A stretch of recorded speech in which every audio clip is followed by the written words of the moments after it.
तेलंगाना में गुज़िश्ता 24 घंटों में 1,896 केसेस रिपोर्ट होने के बाद कोविड-19 के मुतासरीन की तादाद 82,647 हो गई है। आज 18,035 सैंपल्स को टेस्ट किया गया है, जबकि जुमला अब तक के 6,42,875 सैंपल्स को टेस्ट किया गया है। इसी मुद्दत में 8 लोग मरे हैं। इसी तरह मरने वालों की जुमला तादाद 745 हो गई है। रियासती महकमे सेहत के मुताबिक जीएचएम से लिमिट से 338 केसेस आई हैं, जबकि आदिलाबाद से 14, भद्राद्री कुत्तागुड़म से 60, जगतियाल से 59, जनगांव से 71, जयशंकर भूपालापल्ली से 20, जोगुलंबा गढ़वाल से 85, कामारेड्डी से 71, करीमनगर से 121, खम्मम से 65, कुमरम भीम आसिफाबाद से 17, महबूबनगर से 58, महबूबाबाद से 23, मंचिरियाल से 11, मेदक से 14, मेडचल मलकाजगिरी से 119, मुलुगु से 23, नागर कर्नूल से 7, नलगोंडा से 54, नारायणपेट से 13,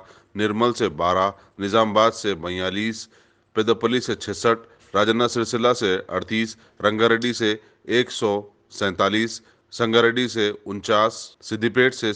64, सूर्यापेट से 32, विकाराबाद से 21, वनापर्ती से 28, वरंगल रूरल से 35, वरंगल अर्बन से 95 और यादाद्री भुवनगिरी से 24।